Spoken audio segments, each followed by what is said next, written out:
ওগো, তুমি কাজে যাবে না? বেলা ৮টা বেজে গেছে। হ্যাঁ, ৮টা বেজে গেছে? হ্যাঁ, বুড়ো মেনছে, তুমি টের পাচ্ছ না বেলা ৮টা বেজে গেছে? শিগগিরই যাও, গুছাই নাও। তো কাজে যেতে হবে।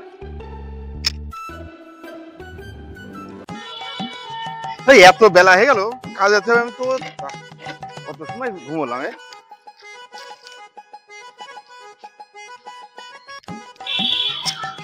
ওই গো, তাড়াতাড়ি ভাত দাও দিন, কাজে বেরোবো। তাড়াতাড়ি যাও, তাড়াতাড়ি যাও, দাও ভাত দাও গো।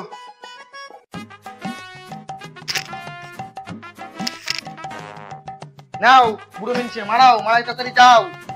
বেলা ৮টা বেজে গেল। এ কাপড় চোপড় নেবেন দাদা ভাই, দিদি ভাই, কাপড় চোপড় আছে, কাপড় চোপড়। চোপড়? রাজামশাই তো আমার শ্বশুর কাপড় কিনে দিয়েছে, চোপড় তো কিনে দিইনি। রাজামশাই, এই শালা রাজা,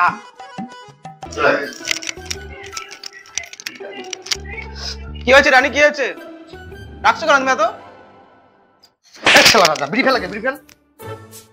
তুমি আমার কাপড় কিনে দিয়েছো, কিন্তু ও শালা তো চোপড় বেচছে। তুমি আমার চোপড় কিনে দিওনি কেন? দেবো কিনে? তাহলে আমার চোপড় লাগবে, ওটা ডাক দাও। ডাকো। এই শালা ব্যাপারে, এদিকে আয়। এই ব্যাপারে, এদিকে আয় শালা, এদিকে আয়।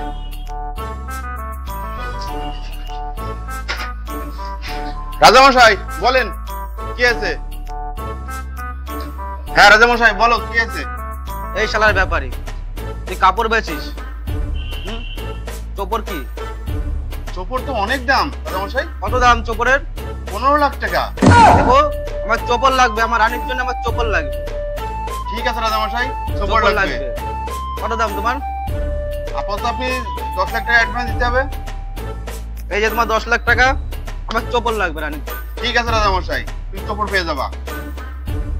এই শালার ব্যাপারী, সকালের মধ্যে জন্য আমার চোপড় চাই, আমার রানীর জন্য চোপড় লাগবে সকালের মধ্যে। ঠিক আছে রাজামশাই, সকালের মধ্যে চোপড় চাই, ঠিক আছে?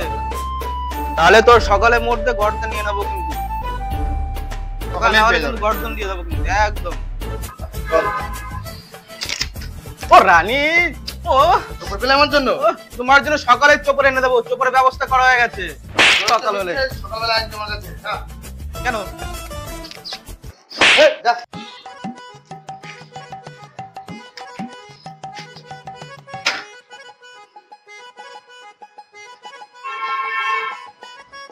কই? এই নাও, এই 10 লাখ টাকা আছে, এই টাকাটা রাখো। আমি যদি না থাকি, ছেলেপিলে গুলো ভালো করে।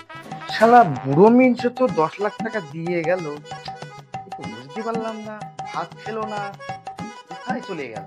দেখে একটু খুঁজিয়ে আসি। ওগো, তুমি এত চিন্তিত কেন? তুমি আমার কাছে বিষয়টা খুলে মেলে বলো দিনি। বিষয়টা হচ্ছে,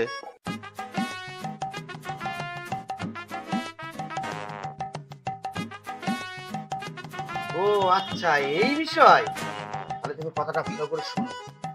তুমি কালকে পাশের ওই ট্যাঙ্কের দোকান থেকে একটা ট্যাঙ্ক কিনবা, কিনে আর রাজামশাইয়ের কাছে যখন যাবা, রাজামশাইয়ের আগে একটা শর্ত দিবা।